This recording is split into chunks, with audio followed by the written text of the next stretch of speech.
person who's offering that condolence, I think, is really trying from their heart and want to console you and to help you, but they don't realize that how that just doesn't make sense to a grieving parent. It's like, oh, well, I'm happy that my child's gone. They're in a better place. So that's definitely not one thing to say.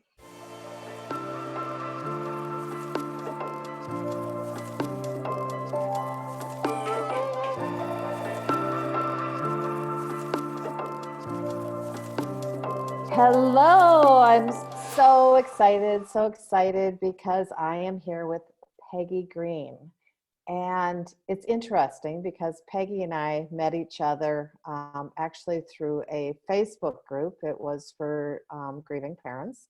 And she saw what I was doing with my book and sharing some of that. And she actually ended up coming to the author incubator, which is where I wrote my book. And so she just recently wrote a book. So I want to tell you a little bit about Peggy, and we'll just kind of get to know her a little bit better here. So Peggy Green is a health and wellness enthusiast who helps mothers process the loss of a child so that they can enjoy time with family and find happiness. After the loss of her second child, she discovered she was helping others in their grief. Yep, that kind of life purpose. So Peggy started out as a grief coach, utilizing the tools and resources she gained over a lifetime in overcoming adversity, trauma, and loss. She is the mother of 4 children, 2 in heaven and 2 grown girls. She lives in Highlands Ranch, Colorado, place near and dear to my heart. I loved living in Colorado, so miss that desperately. So welcome, Peggy. I'm so glad to have you and that we get to hang out together today. Well, thanks, Pat. It's my pleasure and my honor, and there's no coincidences in life, and that we're both in that field of helping others with their grief. So thank you. I appreciate it, the time that we've had together and the opportunity to get to know you. Yeah. And it's interesting because Peggy, of course, is a grieving mother, and that grief never goes away. And she'll talk a little bit about that. And I am the child born to a grieving mother. So we're we handle the whole spectrum here, and, have different ways of kind of looking at grief. When a child dies in a family, it's, there's nothing that can make it easy, nothing that can make it okay. It really is a process, and it's a lifelong process for especially the moms and dads, but also for the siblings, whether they, in my case, I wasn't even born yet, but it still had a trickle-down effect on us. So Peggy, you recently finished your book, which is super uber exciting. So talk to me, share what the title is and what inspired you to write the book.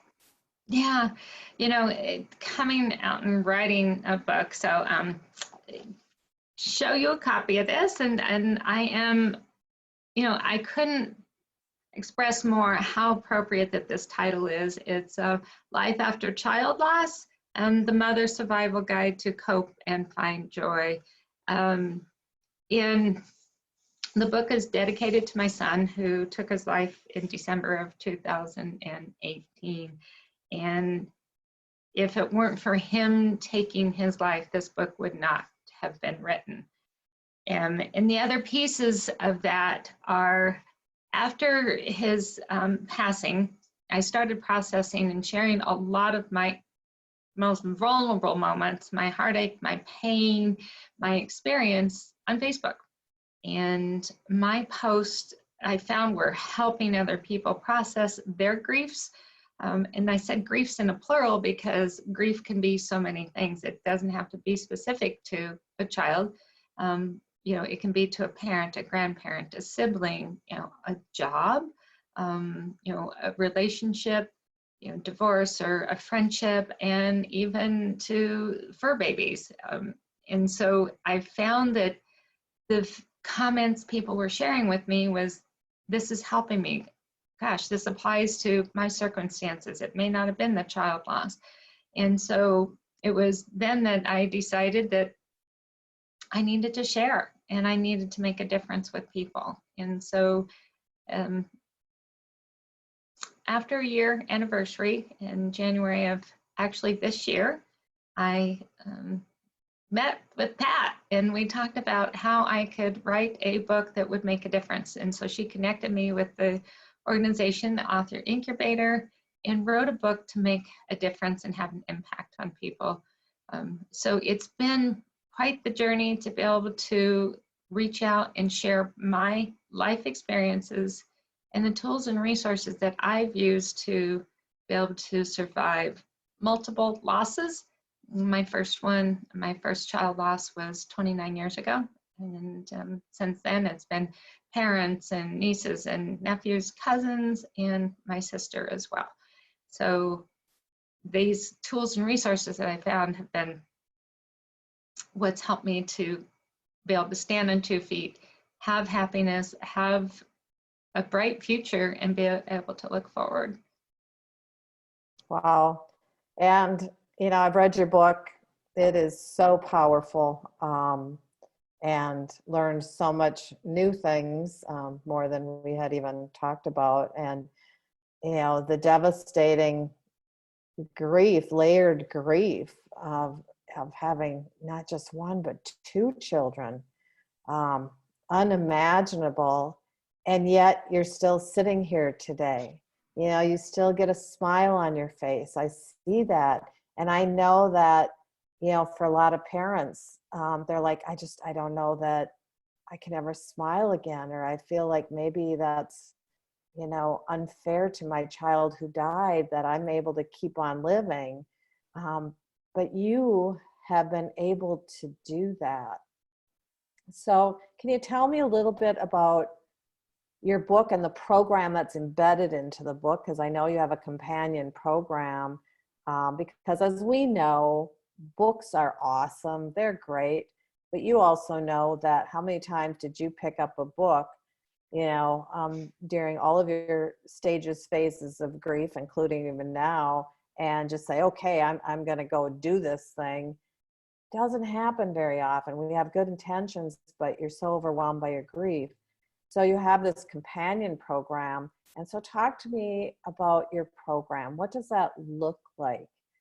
You know, how do you help these, you know, parents and other family members who are experiencing a devastating loss, such as the death of their child? Yeah, you know, Pat, child loss is like the elephant in the room that people just don't talk about it. Part of it is because they don't know how. We as parents, I mean, it's the chronological order of things, is that parents are supposed to die after their die before their children, not after. And so people just don't know how to handle it. And so the program that I have is intended to help those who realize that this has happened. They've been able to accept their loss, and then now that they have accepted it, they're willing to say, okay, how do I move forward? I don't have the tools and resources. I don't know how to do it. So like me, my first loss was 29 years ago, and I didn't have resources to be able to help me through it. And being in that same position, I wouldn't want anybody else to not have something that can help them. You know, child loss is a journey. It will never end. We don't expect you to get over loss. We help you to move through it. And it's a cycle of moving back and forth. And you know, you may have a good day and you may have a bad day, but even learning to come to terms with that, that's part of your life now. This is your new norm. So in that program, I walk alongside with you. I link arms with you and am there to help you in moving through your journey, in finding the tools and resources that I used, that I've gained over the lifetime of all that trauma. So it's 8 weeks where we work together intimately. I get to know you. I get to know about your child. and really what's breaking your heart and what's triggering you, and giving you the tools to be able to work through and get through those tough moments. Beautiful, beautiful. So I know that it is the elephant in the room, right? And then there's people like you and I who we have a comfort level in speaking about it because we know how important it is. It's important to keep our loved ones, their spirit alive, and talk about it. And I know that people are uncomfortable because they're afraid to say anything because they don't want to hurt you. And the reality is, you're always going to feel this loss. You're always going to have hurt. No one can make it hurt because it's always there because of the deep love in your heart. And I always say that we grieve because we love so deeply. Had we never loved, we would not be grieving. And so there's all this love in your heart. So, in view of the fact that it is the elephant in the room, sometimes people may say things that are like, what? Come on. Did you just say that? Did that really spill out of your mouth? Yeah, did that just come out of your mouth? I mean, seriously. So why don't you, what are the top 3 things you suggest not to say to a grieving parent? Oh, gosh. They're in a better place. I think that is one of the worst things, and I think that's more often, especially if a child suffered an illness, that they're in a better place. And no parent thinks that it's better that their child's not with them. And it's that's really the person who's offering that condolence, I think, is really trying from their heart and want to console you and to help you, but they don't realize that how that just doesn't make sense to a grieving parent. It's like, oh, well, I'm happy that my child's gone. They're in a better place. So that's definitely not one thing to say. The other is, again, the loss of a child is so different, is that the expectation that comes from the outside world is that we get over it. And I think even saying, oh, you're talking about your child again. And that's one of the things that as a parent, we want to make sure that our child is never forgotten, and that in itself, talking about our child is very healing. And you said, like, people may be afraid to bring it up. And I was just on a recent call with a friend, and she was just digging deep and asking questions. But rather than saying, she asked permission to ask me questions. And I was like, yes, absolutely. And I appreciate that you ask questions. And no, if I cry, it's because I'm still, it triggers something, but that's okay by me. And don't feel bad for asking me a question, because as you said, Pat, that pain is always there and something may trigger it, but it's all part of that process of healing. And then, oh gosh, there's so many. The third one I would say is just,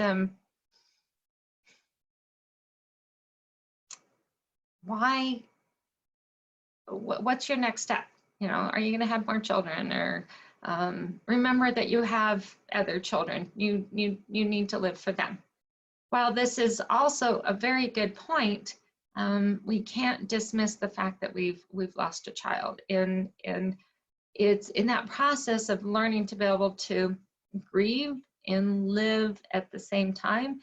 And it's something that we need to learn.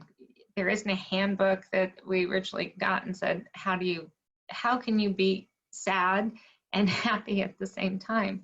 But we learn to be able to navigate that. Oh, and I love what you said is that the person that was kind of digging a little deeper with you, who was sitting with you, asked permission. May I ask you these questions? I think that is so powerful. So it's opening it up and saying, may I ask these questions? And I've had people say, I can't go there right now. I just can't. And I'm like, okay, got it. That's great. Let's just sit. Let's just sit. Yeah, let's breathe. Let's just, let me surround you in love if that's where it is. But most often people are like, yes, I want to be able to talk about my child. I want to talk about my loved one. I don't want their memory to ever be erased. And in my circumstance, my parents did bury my brother's memory. And it took my mom 60 years. And so that's the other thing is, I see that what you're bringing to the table, Peggy, is you have experienced going back 20 plus years ago, and then a more recent one, kind of at different phases and stages in your life, and how important it is to be able to have support on the early side of it, and also years down the road. I've had people come to me where the death of their child has been 30 years ago. And they didn't realize that all the stuff that's going on in their lives, whether it's marriage issues or, issues with their children or even issues working, all of that kind of stuff, physical issues, really went back to that time that they didn't have the ability to find healing in their grief. Because grief to me is a healing process. It never goes away and you're always healing, but it's a healing process. If we don't allow grief, then I coined the phrase, we have failed grief. So can you talk to me a little bit, and I don't want to pry, so if I pry, you can say, I'm not going there. But how did, you've gone through this for decades, navigating this. But how did your loss, especially your daughter so many years ago, what kind of impact did that have on your life and your relationships? Is there anything that you learned from that you can bring forward, so that after Connor's death that you were able to kind of, this is what I need to do for myself because I learned way back when that doing it another way didn't really work for me. Does that make sense? Yeah, if I understand that, the tools that from my loss of Courtney and, how I've been able to use those things now, if I'm understanding you. Yeah, and were there any, do you see where back then that maybe your grief hadn't been able to, you weren't as supported, or you didn't have, the right tools and an understanding where it impacted your relationships or, things like that? Yeah. Well, and I think the best way for me to do that for you, Pat, is to draw a little bit of a comparison in between the two. So Courtney was 9 months old and she passed away in a in-home daycare accident. And then Connor was 24 and he took his own life. And 9 months versus 24 months, I think that history and the depth of the love and the things that we did had a huge impact on it. Courtney and we never celebrated the 1 year birthday of her birth. Connor, 24. And so I think the length of time for me was quite different. And the support that I received with Courtney was more with family. Both my sister and my mother were very close to me, and both of them made all attempts at drawing me closer to God. And at that time, I fended it off. I wasn't ready for it.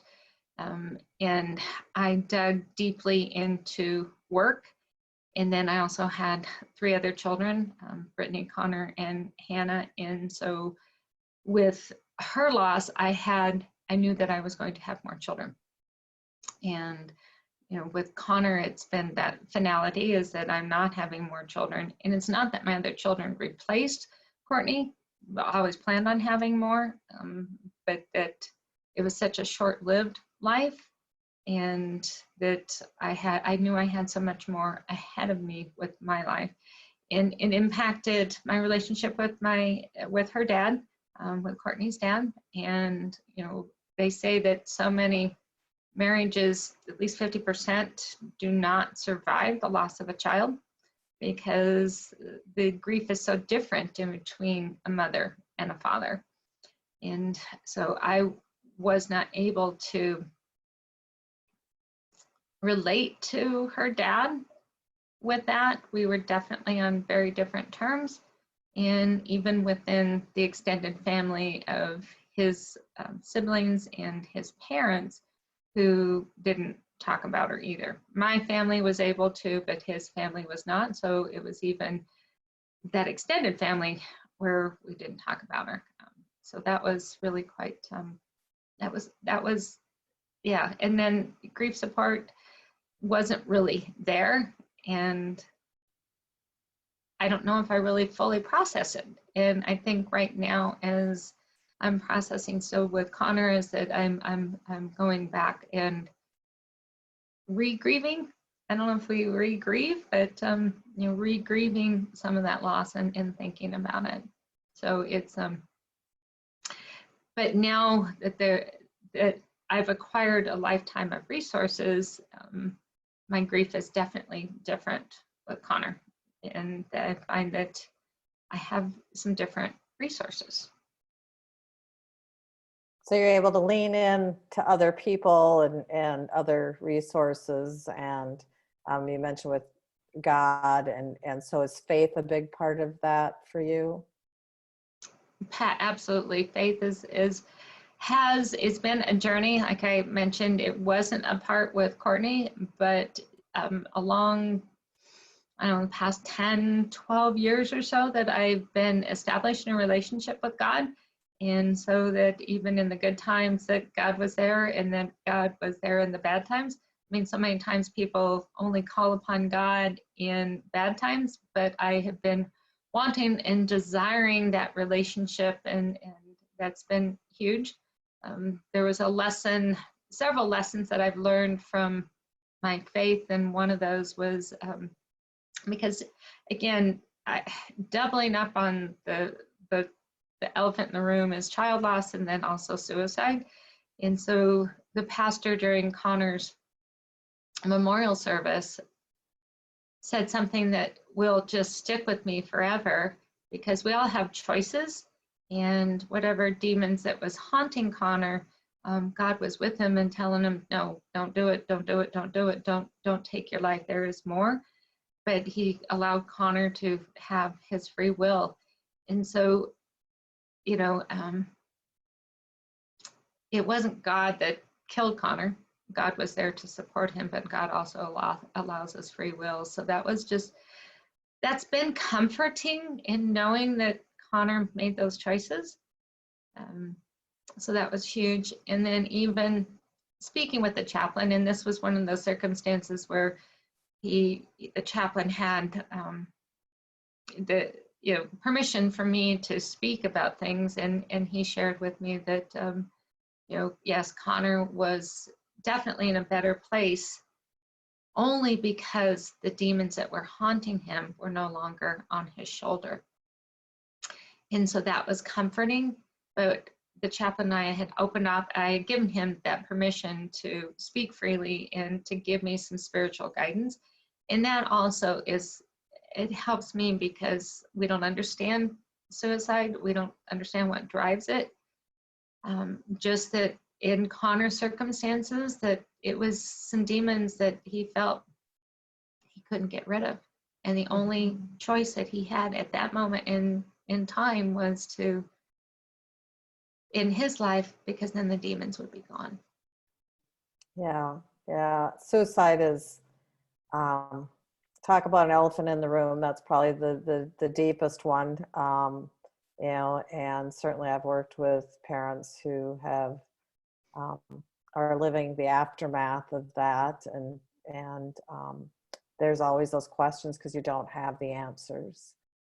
You don't have the answers. You can't have the answers because we're not in their heads, and whatever that triggering moment, death by despair, happened to be. And I know that for myself, I encourage the parents to kind of see how they might be able to reframe that. And that's what you just shared, Yeah. to reframe that the demons and what had been sitting on his shoulder are now released, and he's free, and it wasn't a punishment. It wasn't a punishment by God. It wasn't that. And, that you can hold in your heart. And I think, everybody has their own spiritual views, right? And I think both you and I will never say, you have to believe in this, or this, because everybody has their own way. But I do believe that one of the greatest forms of healing in grief is to have a belief in a power, something that's greater than what's just right here on this earth.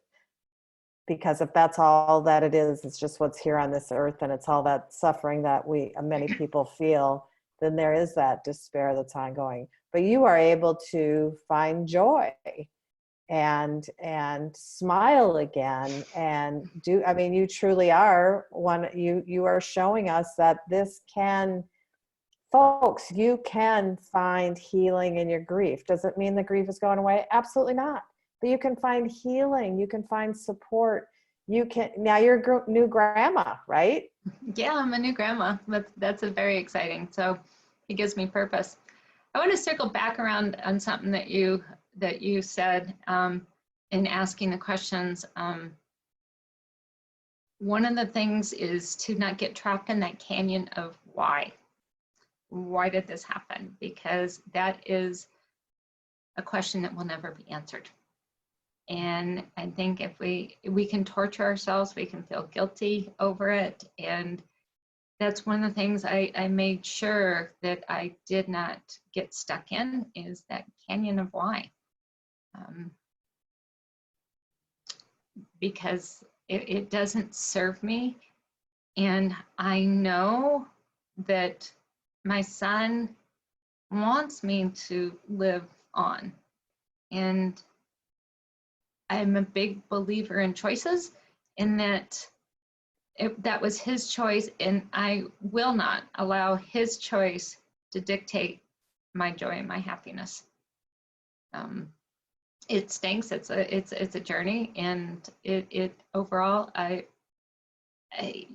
his choice can't have control over me. Yeah. And I've seen that too, is that it's making a conscious choice. It's making your choice. That conscious choice is, I can't allow this to, direct the rest of my life in a negative way. I need to have it to bring purpose. So many of us have vision boards, right? I have one on my desk right here that I look at every time I sit down at my desk. I have my vision board. Mm-hmm. What's on your vision board? Oh, I've been doing vision boards for quite a few years, and last year, I have in the middle my word of the year, and this was, my vision board was created after Connor passed away, and it was courage. And it was courage to be able to make it through what I would face, and the courage to take one step in front of the other, and to do it on a daily basis. The courage to accept it, the courage to cry. So courage, and matter of fact, a friend gave me this bracelet, and the little brass piece here has courage on it, and the only time I take that off is if I'm going to a really dressy event, because it's a pretty casual bracelet. And so I've been wearing it for 1.5 years now. Mm. And then this year, on that vision board, I have, it's broken down into sections, and so I talk about my faith, remember I talked about my journey and my faith, and it's like continue to build my faith and deepen that relationship with God, because as with anything to make improvements, it to be intentional. And Pat, you know this, is that intentional in our healing and our grief. So intentional in my journey with God. I have on there also creating a memorial for my son. We're in the process of that. I have my book this year, and that would come to fruition. I have some physical things to work on my shoulder, and that's improving. And so I think about these wealth and abundance, and those aren't just in dollars. Those are in wealth and abundance in my life, and love and relationships. So those are important. Even though it was, I would take it for granted that my grandson to become a Mormor. Mormor is Swedish for grandmother. I feel too young to be a grandmother, so to be called Mormor. I have, let's see what else is on there. Relationships. I am looking for love, and we'll see, what happens, and that being on a vision board. And then in the center of that is a line drawing of a house. It's a really simple line drawing. And so my purpose is to put my house in order. And putting that house in order is both literal and figurative. I've lived in this condo for 7 years, and there's a few things that have broken here and there, and it's like, okay, let's fix these things. And then fixing the other things or working on them. I mean, just in working on my shoulder and working on my grief and my book and my relationships with God. So that the center of my vision board is my word for the year, which encompasses all the other things that I see, and with intention that I am looking for. So I love this format that I've been using because it really helps to guide me and to be able to sit and just dream about those things that are coming about. And the intention and what we put out is what we direct and put our focus on. And so I think, you've mentioned that, yeah, I'm smiling, I'm happy, and it's because those are the things that I choose to focus on. Yeah. And I love the word courage, because it takes courage to grieve. It takes courage to be vulnerable. And I appreciate, because I know it's not easy to get up and talk about this, and it probably depends upon the day. Today is a good day where you feel like you can speak about this and share about this. And I'm sure there's other days where it's like, I just need to kind of curl up in my blanket and a cup of tea and just take care of myself. And I'm sure all of that is in your book. So Peggy, how can our listeners get in touch with you? Well, Pat, the best way to get in touch with me is simply through an email. And right now that is Peggy, Peggy, .griefrecovery@gmail.com, because it is recovering from a loss. So again, that's Peggy.griefrecovery@gmail.com. And, along with that is, I do have the book. It's available on Amazon. Again, it's Life After Child Loss. And this is, Connor and I both love sunrises and sunsets. So this is a tribute to the two of us, that we are working on this book together and that we are working on helping others. So it's available on Amazon. And then, if this is something that interests you, it intrigues you, you want to talk about it more, we can set up a time to just sit down, get to know you, and really see what your next steps are and where you are in your process and how I can help you. Oh, that's awesome. That's awesome. So I'm just going to kind of put this in I'm going to have all of your contact information on all of my platforms where I share the video, and I put this on a YouTube video, so I'll have your contact information in the description of the YouTube video. So this is Peggy Green. So for all of you that are listening, she gets it. She's been there. She's been in it. She's still in it. She understands what this grief process is. And so she has taken her challenges in life and the deaths of her children, and especially Connor, who is side by side with her, spiritually helping her to do this work. You know, she's here to help you, you know, to help you walk that really can be a very treacherous path at times. It can be very rocky. It can be very, you know, as I say, like a roller coaster. And so we both do the same work, but like Peggy and I have talked about, you know, there's so many people. There are tens of thousands of children dying in the US every year. Tens of thousands of families are experiencing what our families went through. Tens of thousands. And so if you're sitting in this space where you're listening to this and you're thinking, wow, I just don't even know how she can go on, reach out to her, because have a conversation with her, you know, and just see if there's a connection there. And, you know, because she gets it, she understands. And, you know, what are some of the obstacles that might get in your way? Is you might be afraid that if you open up this deeply with someone else, you're going to crack into a million pieces like Humpty Dumpty. Well, you know what? Peggy's here to make sure that you don't.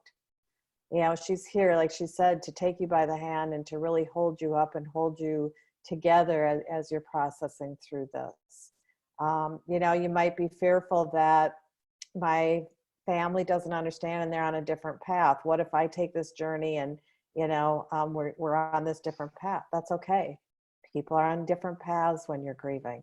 So Peggy can help you with all of that. So I just want you to know that Peggy is here for you. This is what she's doing. You know, we go through challenges in life so that we can step into our purpose, our life purpose, our soul's purpose. And, you know, sometimes it's great tragedy that propels us to that. And so Peggy gets it. She understands. She's a beautiful soul. She will love you through all of this. So I really encourage you to get her book, reach out to her. We have all of the information down below. Okay. Well, thank you so much, Peggy. This is a joy, and I'm forever grateful that we have connected and now have this friendship over the last year, and that'll be going forward. I know.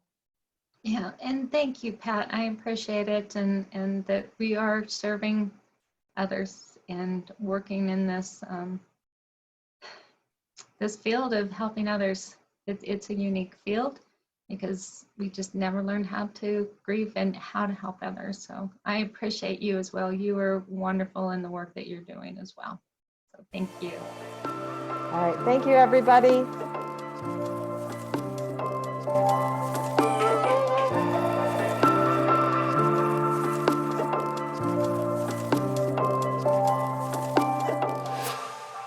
Hi there. Thank you for stopping by our Healing Family Grief channel, where grief can transform into peace, purpose, and even joy. That is the intention.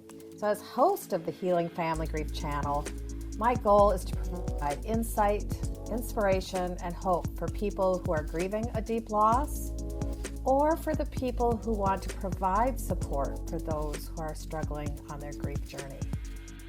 If you like what you hear, please like us, give us a thumbs up, and subscribe to our channel to hear more. Also, feel free to share any episodes that you feel could be helpful to someone you know. For more information about the Confident Grief Coach School, or to find a grief coach, or perhaps to order one of my free ebooks, please check out our website at www.healingfamilygrief.com.